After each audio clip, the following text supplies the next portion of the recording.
Olá, meus amigos, alunos aqui do nosso curso Foco Oral 94, futuros colegas de MP de São Paulo. Seguimos com as nossas aulas, o bloco das aulas gravadas, todas elas feitas, você sabe, com o viés da posição da banca examinadora. Todas a gente procura fazer sob medida para o concurso. E o tema que eu escolhi para essa aula foi o princípio da correlação. Claramente é um assunto de predileção do Dr. Walter Keiji Ishida. Isso fica evidente pela escolha dele para o tema da peça na segunda fase. Ninguém se proporá a corrigir milhares, literalmente, de provas, senão por conta de um tema para o qual, evidente, tem domínio, e um tema, enfim, com o qual tem gosto, um tema que lhe agrada. Vamos começar então falando um pouquinho sobre o princípio da correlação como um todo, Eu creio que é importante a gente trazer aqui premissas, porque essas premissas podem ser colocadas até como uma introdução a uma pergunta, introdução na resposta à pergunta feita pelo Dr. Walter sobre temas ligados, aspectos práticos ligados ao princípio da correlação. Eu já vou compartilhar aqui com você o material, você está vendo aí o material.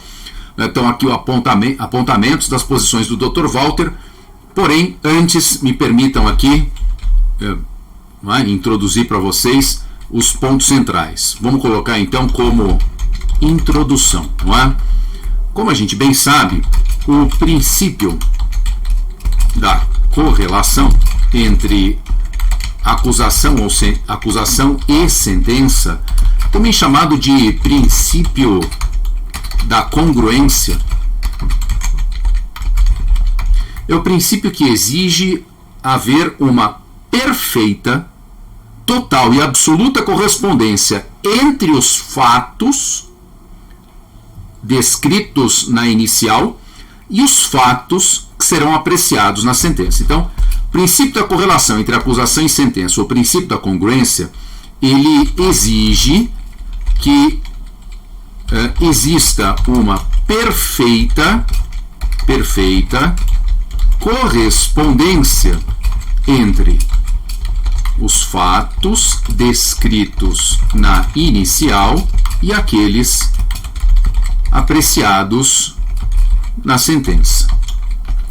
Quais os fundamentos do princípio da correlação? Por que é necessário haver essa perfeita congruência, essa total correspondência? A gente pode dizer sinteticamente, que os fundamentos do princípio da correlação são, primeiro, o princípio da inércia judicial, o famoso ne procedat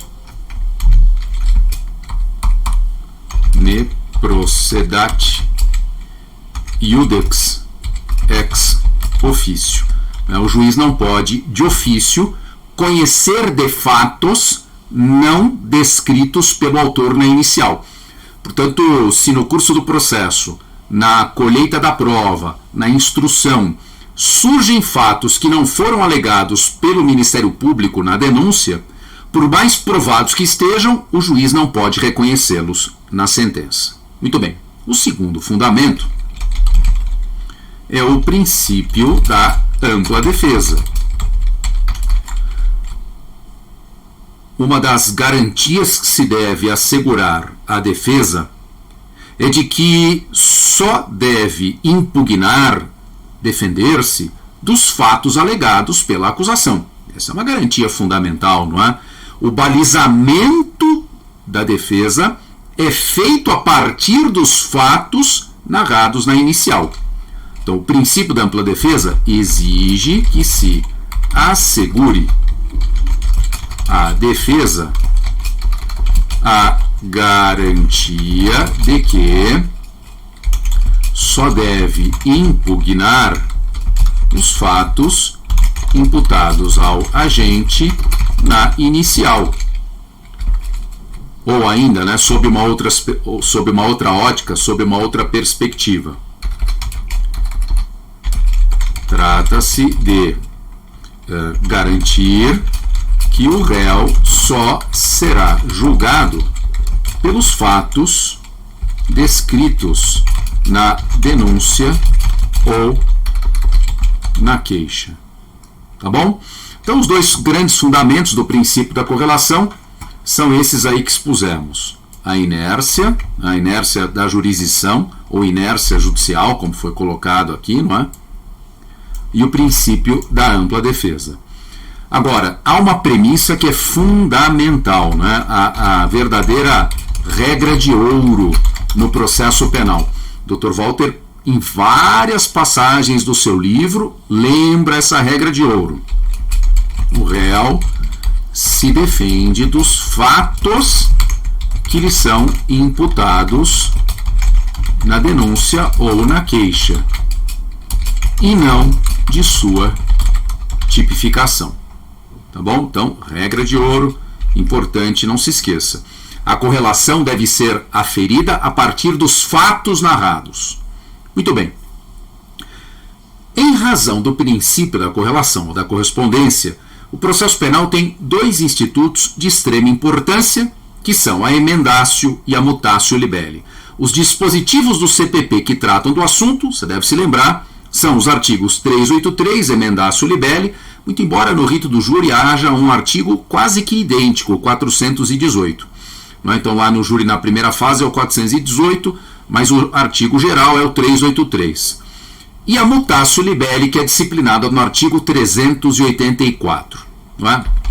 Vamos falar um pouquinho ainda nessa introdução, lembrando, tá, o que é uma emendatio libelli? Vamos lá. Ocorre, bom, emendatio vem de emendar, libelli é acusação, corrigir a acusação.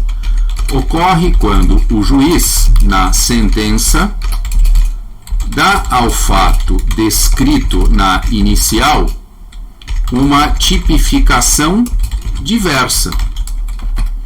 Então, o juiz, na sentença, corrige a tipificação.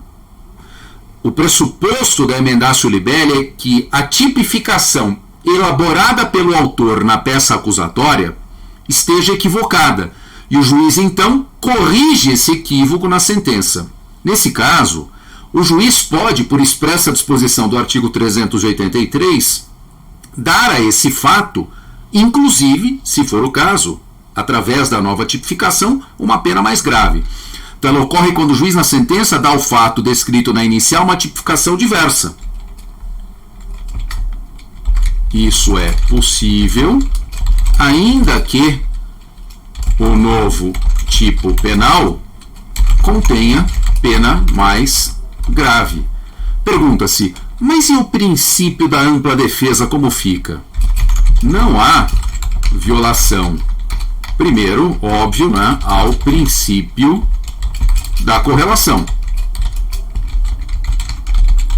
Pois o juiz se atém como um espelho que reproduz com fidelidade, se atém aos fatos descritos na inicial. Por outro lado, também é importante acrescentar, inexiste ainda violação ao princípio da ampla defesa. Por que não? Porque, lembra da regra de ouro?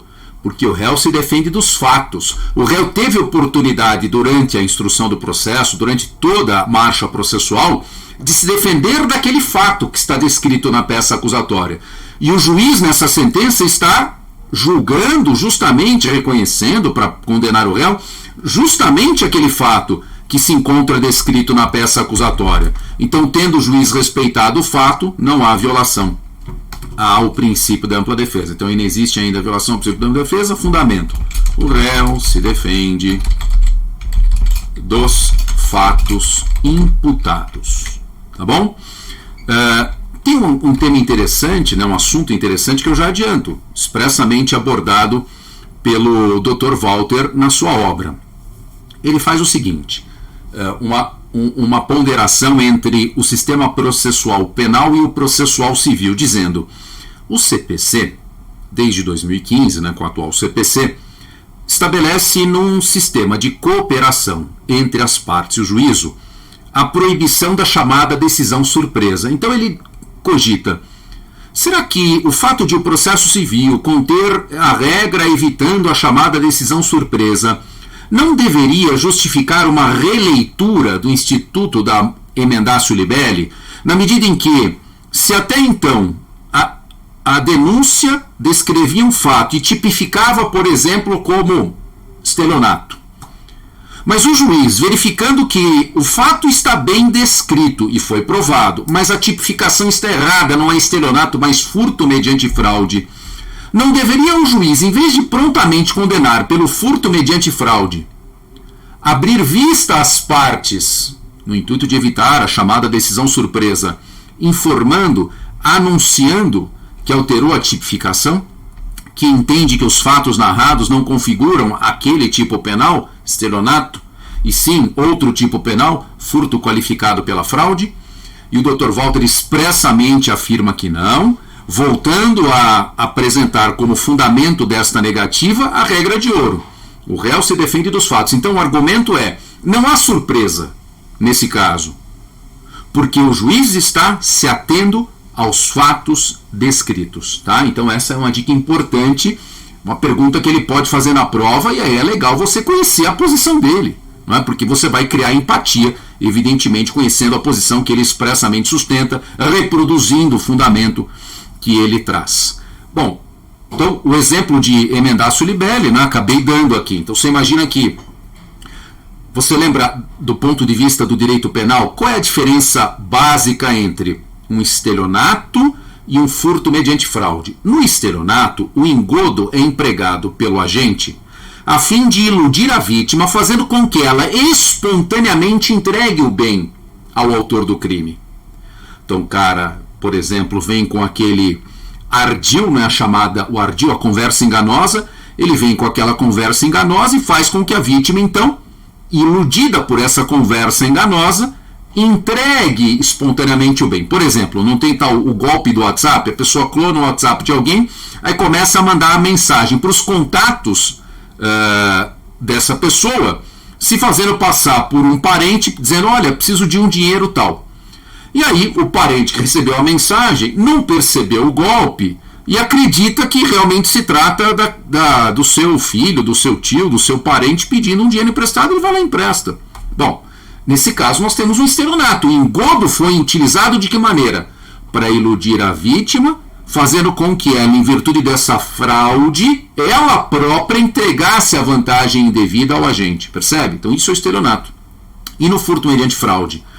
Neste, a fraude é empregada como um meio ilusivo para reduzir a vigilância da vítima sobre o bem, permitindo que o sujeito, então, subtraia. Importante você notar que no furto mediante fraude é o próprio sujeito que realiza a subtração, o autor do crime que realiza essa subtração. Então vamos lá. Suponha que, uma pessoa se faz passar por alguém, entra em contato com a vítima e diz: olha, eu preciso aqui que você forneça, por exemplo, aquela história de convencer a vítima a fornecer os seus dados bancários. Olha, preciso que você me forneça aqui seus dados bancários, sua senha do banco, tal. Bom, aí a vítima, enganada, fornece tudo. Deu tudo. Deu senha, deu dados bancários, etc. Muito bem. Aí nesse caso, o que nós temos? O sujeito, depois de receber essas informações, ele próprio, o autor do crime, entra no sistema do banco e faz a transferência. É a vítima que está fazendo a transferência? Não. É o autor do crime que está fazendo essa transferência. Então, nesse exemplo, nós temos um furto mediante fraude. Tudo bem? Então, fiz aqui esse parênteses aqui falando da parte penal. Voltando agora. Suponha, então, que o promotor, na denúncia, descreva esse segundo exemplo. Só que ele cometeu um equívoco e colocou estelionato. Está errado. Porque se ele narrou o segundo exemplo, o sujeito enganou a vítima e a vítima entregou todas as informações. Depois, o próprio sujeito entrou no banco e fez a transferência. Isso é furto mediante fraude, não é estelionato. Só que o promotor errou. Ele colocou lá o tipo penal do 171. Tudo bem. Passou batido, o processo seguiu, instrução realizada, comprovada materialidade e autoria, agora o juiz vai lavrar a sentença. Vai condenar, porque está tudo provado nos autos. Só que aí o juiz percebe, não, peraí, isso daqui não é um estelionato, isso aqui é um furto mediante fraude, que tem inclusive pena maior. A pena do estelionato é reclusão de 1 a 5 anos e multa, e o furto mediante fraude é furto qualificado, punido com reclusão de 2 a 8 anos e multa. Então o juiz pode condenar por furto qualificado mediante fraude? Pode e deve. É o artigo 383, é a emendatio libelli. O juiz pode dar ao fato descrito na sentença tipificação diversa, ainda que isto implique em pena mais grave. Perfeito? Então, tranquilamente possível que assim ocorra, e aí nós teríamos a emendatio libelli. Tá legal? Vou voltar aqui com a imagem e seguindo nessas observações, nessa parte ainda introdutória, né? Falei aqui rapidamente da emendatio libelli, já trouxe uma posição aqui do examinador, outras já separei aqui em seguida, tá bom? Mas deixa eu falar um pouquinho da mutatio libelli, essa é um pouco mais complexa, né? Na mutatio libelli, o que ocorre é, durante a instrução do fato, durante a prova, a produção da prova, a instrução do processo, surge uma prova que revela a existência de alguma elementar ou de alguma circunstância que não estava descrita na denúncia. Então vamos lá. Quando que ocorre a mutatio libelli? Ocorre quando, durante a instrução do processo, né, a produção da prova, né, não entenda aqui instrução como fase instrutória, né? Deixa eu até colocar então no curso do processo, vai, porque aí talvez fique mais claro. Ocorre quando? No curso do processo. Às vezes é uma prova documental que surge antes da instrução, né? Enfim, não tem problema. Surge prova de elementar ou circunstância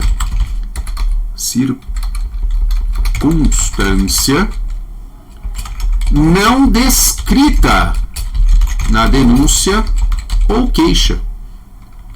Então, é uma prova que está revelando que o fato não foi exatamente como descrito pelo autor na inicial. Ora, se o fato não foi exatamente como descrito pelo autor na inicial, o juiz não pode condenar o réu levando em conta essa elementar ou circunstância provada durante o processo. Porque aí a sentença que o juiz estaria lavrando não seria a reprodução fiel, não teria correspondência absoluta com a inicial. Deixa eu te dar um exemplo. Um exemplo simples. Suponha que a denúncia descreva com exatidão um furto. Ou seja, o réu subtraiu para si ou para outro em coisa alheia móvel, não é? E tipifique corretamente o fato, né? Artigo 155 do Código Penal. Então, a descrição é de um furto e a tipificação é correta. Não há, inclusive, olhando a peça, a denúncia por si só, não tem nenhum erro, não é? Bom, agora vamos lá. Imagine, então, que a vítima, em juízo, afirme que a subtração ocorreu com emprego de grave ameaça. Então, o que essa declaração que a vítima está prestando em juízo revela? Essa declaração da vítima está revelando, isso é a prova de elementar não descrita na denúncia. Bom, o processo chega para o juiz sentenciar. Está provado que o réu subtraiu para si coisa alheia móvel com emprego de grave ameaça, ou seja, um roubo. O juiz pode condenar por roubo? O juiz, considerando provados os fatos, pode condenar o réu por crime de roubo? Não é? Deixa eu colocar a interrogação aqui, peraí. Tem que mudar aqui o teclado que eu não... Foi. Não, pois violaria o princípio da correlação. Violaria o princípio da correlação e, de quebra, todos os princípios que fundamentam a correlação entre acusação e sentença. Vale dizer, a inércia da jurisdição e o princípio da ampla defesa. Então o juiz não pode condenar aqui. Bom, o que o juiz tem que fazer? Não tem solução, não tem saída? Tem. A saída justamente é o magistrado, nesse contexto, aplicar o artigo 384, aplicar o dispositivo que se refere a mutatio libelli. Então vamos lá. Compartilhando novamente a imagem.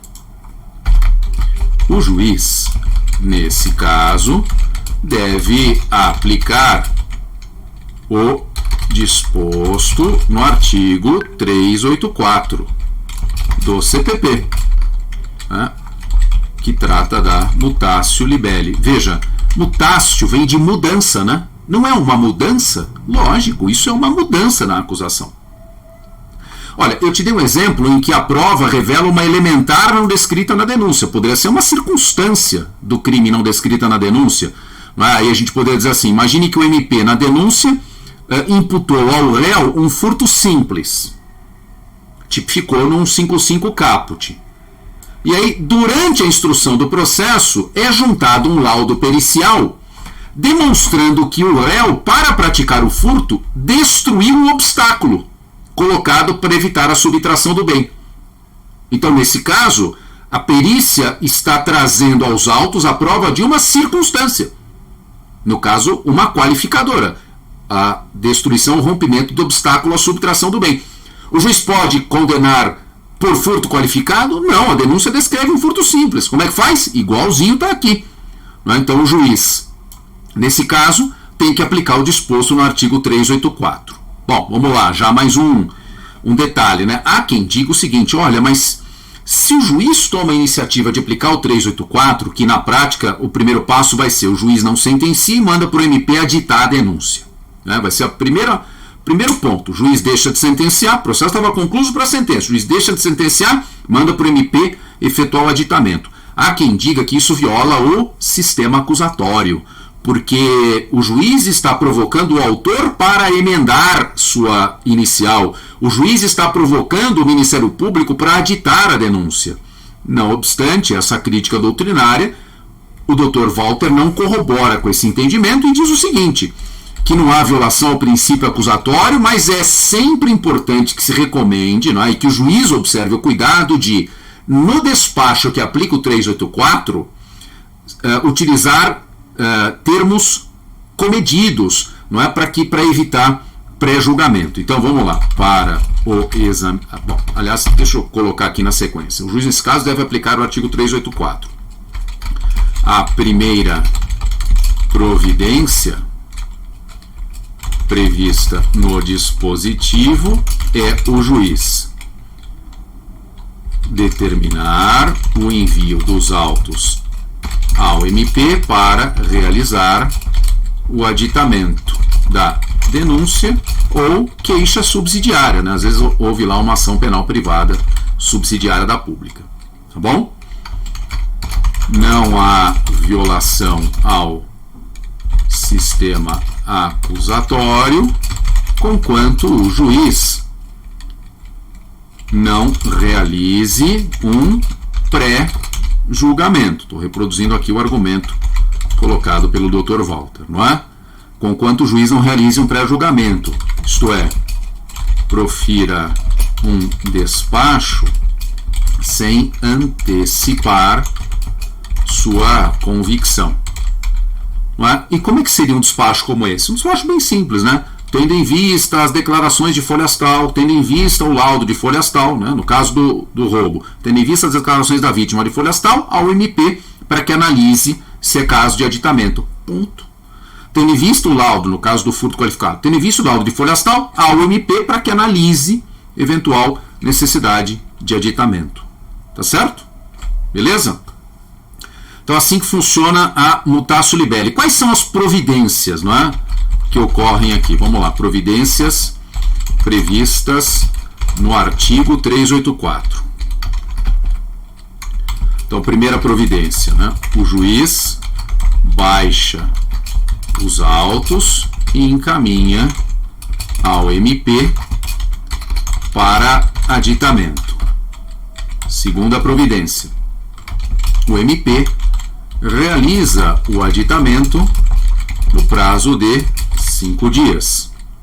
Terceira providência, o juiz recebe, se for o caso, o aditamento e intima a defesa para se manifestar em 5 dias. Quarto ponto. As partes podem arrolar o MP no aditamento e a defesa nessa manifestação até 3 testemunhas, que serão ouvidas em audiência. Quinto, esse é um ponto importante que o Dr. Walter enfatiza também na sua obra. Sempre que for aplicado o artigo 384, deverá ser realizado novo interrogatório. Então, no mínimo, vai ter um novo interrogatório. Tá bom?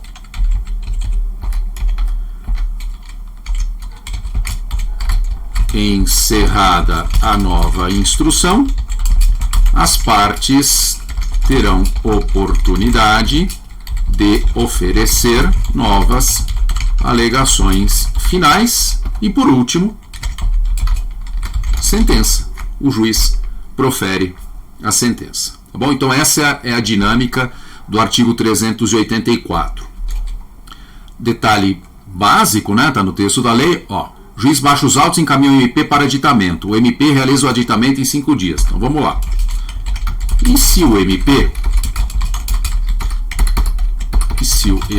se recusar a efetuar o aditamento? E aí? Tem uma interrogaçãozinha aqui em cima, né? Deixa eu fazer um. Se o MP se recusar a efetuar o aditamento? A resposta está na lei.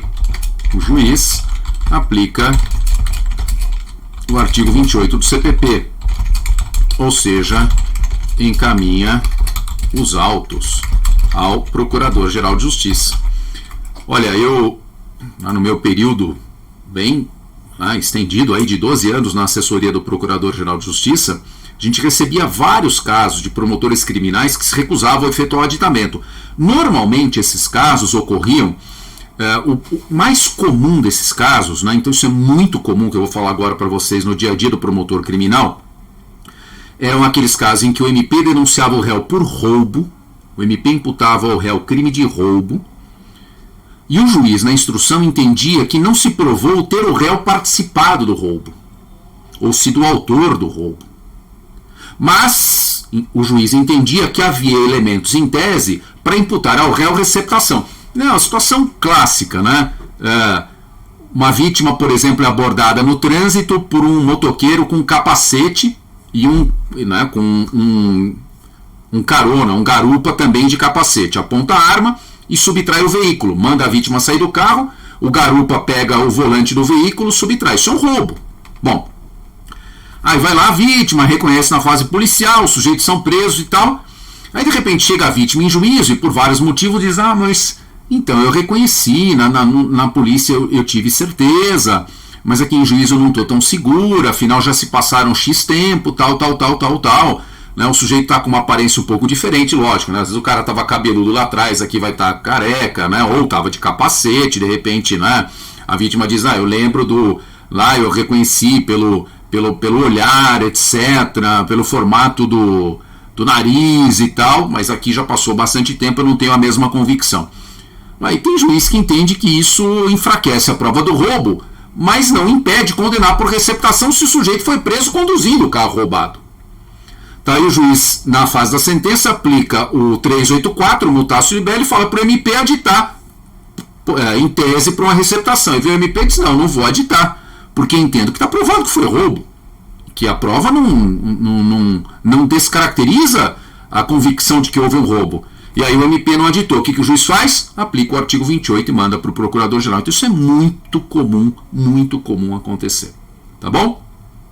Enfim, eu percebo aqui que já estou atingindo 30 minutinhos, estou passando bastante aqui do tempo dessa aula. Vamos fazer assim? Vou dividir essa aula em 2 partes. Na próxima eu continuo e aí trago mais nuances importantíssimas sobre a posição do Dr. Walter. Pelo menos aqui nós tivemos oportunidade de relembrar os aspectos gerais da emendatio mutatio libelli.